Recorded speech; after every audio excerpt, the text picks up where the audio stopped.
ନଦୀ କୂଳରେ ଗୋଟିଏ ଦୁଷ୍ଟ ଶିଆଳଟିଏ ରହୁଥିଲା। ଦିନସାରା ସେ ଶୋଇ ରୁହେ। ସନ୍ଧ୍ୟା ହେବା ମାତ୍ରେ ଶିକାର ଖୋଜିବା ପାଇଁ ବାହାରକୁ ବାହାରି ପଡ଼େ।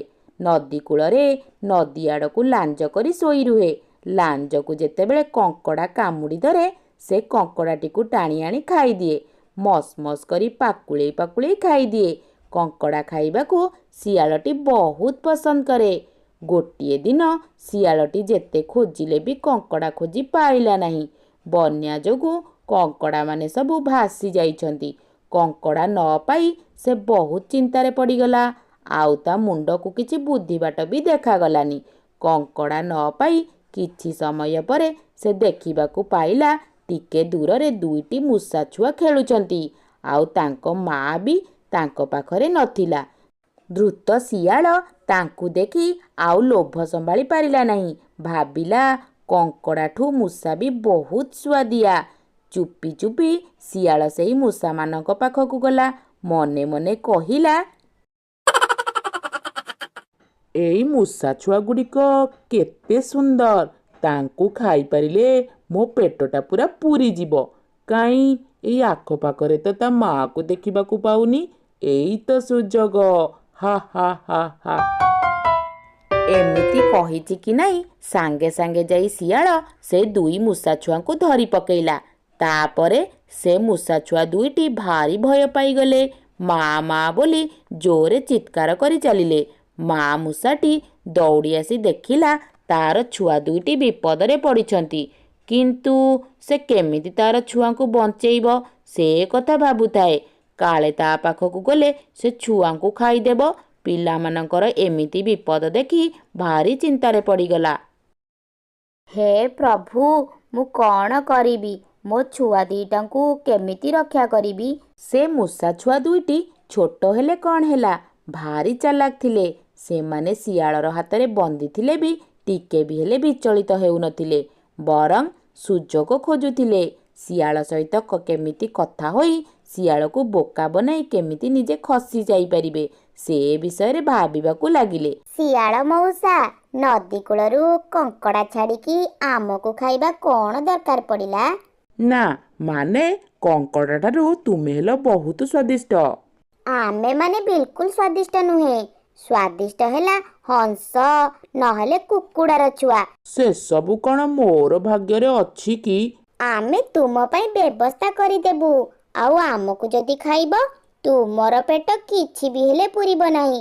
ସେ ଧୂର୍ତ୍ତ ଶିଆଳ ମୂଷା ଛୁଆଙ୍କ କଥା ଶୁଣି ପୁରା ଆଶ୍ଚର୍ଯ୍ୟ ହୋଇଗଲା। ଆଉ ହଂସ ଓ କୁକୁଡ଼ାର ଛୁଆମାନଙ୍କୁ ଖାଇବା ପାଇଁ ଲୋଭ ବି ତାର ଆସିଗଲା। ଆଚ୍ଛା, ତୁମେମାନେ କେମିତି ବ୍ୟବସ୍ଥା କରିବ ମୋ ପାଇଁ କୁହ ତାହେଲେ। ଆମେ ତୁମକୁ ଜଣଙ୍କ ବାଡ଼ିକୁ ନେଇଯିବୁ। ଆଉ ସେଠାରେ ତୁମେ ଆରାମରେ ହଂସ ଓ କୁକୁଡ଼ାର ଛୁଆକୁ ଖାଇପାରିବ। ଯେତେ ପାରିବ ସେତେ ଖୁସି ଖୁସିରେ ଖାଇପାରିବ। ଶିଆଳ ସେ ମୂଷା ଛୁଆ ଦୁଇଟିର କଥାକୁ ବିଶ୍ୱାସ କଲା। ଆଉ ତାଙ୍କୁ ଛାଡ଼ିଦେଲା। ଆଉ ସେମାନେ ଦୌଡ଼ି ତାଙ୍କ ମା ପାଖକୁ ଚାଲିଗଲେ। ମା ମୂଷାଟି ପିଲାମାନଙ୍କୁ ପାଇ ପୁରା ଖୁସି ହୋଇଗଲା। ତାପରେ ସେ ତାର ଛୁଆ ଦୁଇଟିକୁ କହିଲା, ତୁମେମାନେ ତ ଶିଆଳକୁ ଯୋଉ କଥା କହିଲ ତାର କ'ଣ କରିବ ପିଲାମାନେ? ତୁମେ ସେସବୁ କଥା ବିଲକୁଲ ଚିନ୍ତା କରନି ମା। ତୁମେ ବସାକୁ ଫେରିଯାଅ। ଆମେ ଶିଆଳକୁ ତାର ଖାଇବା ଦେବା ପାଇଁ ତାକୁ ସେ ବାଡ଼ିରେ ଛାଡ଼ି ଦେଇ ଆସୁଛୁ। ତାପରେ ଶିଆଳକୁ ସାଙ୍ଗରେ ନେଇ ମୂଷା ଛୁଆ ଦୁଇଟି ଜଣକ ବାଡ଼ିରେ ଯାଇ ପହଞ୍ଚିଲେ। କିଛି ସମୟ ଚାଲିବା ପରେ ଯାଇ ସେଠାରେ ପହଞ୍ଚିଗଲେ। ଶିଆଳ ମଉସା, ହେଇ ଦେଖ କେତେ ହଂସ ଆଉ କୁକୁଡ଼ାର ଛୁଆ। ତୁମେ ତୁମ ଇଚ୍ଛାରେ ଆରାମରେ ଧରି ଖାଅ। ଆମେମାନେ ଟିକେ ଏଠାରେ ଶୋଇ ପଡ଼ୁଛୁ। ଏତେ ଗୁଡ଼ିଏ ହଂସ ଓ କୁକୁଡ଼ାର ଛୁଆମାନଙ୍କୁ ଦେଖି ଶିଆଳ ପୁରା ଲୋଭେଇଗଲା। ସେ ଗୋଟେ ଥର ବି ତାର ବିପଦର କଥା ଚିନ୍ତା କଲାନି। ସେ ମୂଷା ଛୁଆ ଦୁଇଟିକୁ ଧନ୍ୟବାଦ ଦେଇ କୁକୁଡ଼ା ଓ ହଂସର ଛୁଆକୁ ଖାଇବାକୁ ଚାଲିଲା। ସେ ମାଲିକର ଗୋଟିଏ ପୋଷା କୁକୁରଟିଏ ଥିଲା। ସେ ସେଠାରେ ବସି ଜଗି ରହୁଥିଲା।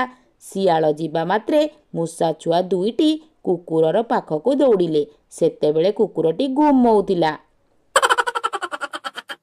କ'ଣ ମୋ କୁକୁର ମଉସା, ଏମିତି ଯଦି ତୁମେ ଘୁମେଇବ ତାହେଲେ ତ ଚଳିବନି।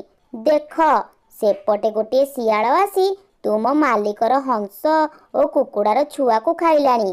କୁକୁରଟି ମୂଷା ଛୁଆ ଦୁଇଟିର କଥା ଶୁଣି ରାଗିକି ଉଠିଲା। ସେ ଜୋରେ ଜୋରେ ଭୋ ଭୋ କରି ତାର ମାଲିକକୁ ଡାକ ପକାଇଲା। ମାଲିକ ବୁଝିପାରିଲା ଯେ ତାର ବାଡ଼ିକୁ ଚୋର କିମ୍ବା ଶିଆଳ ଆସିଛି। ସେଥିପାଇଁ ସେ ଦୌଡ଼ିଗଲା।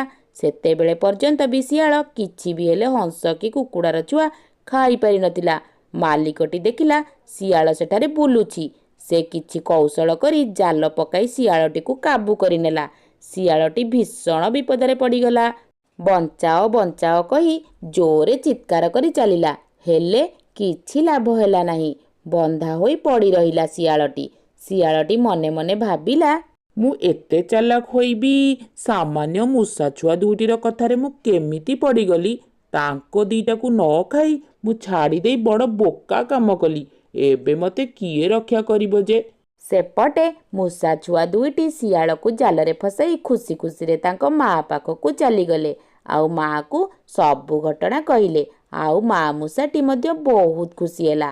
ଆଉ ତାର ଛୁଆ ଦୁଇଟିକୁ ପ୍ରଶଂସା କଲା।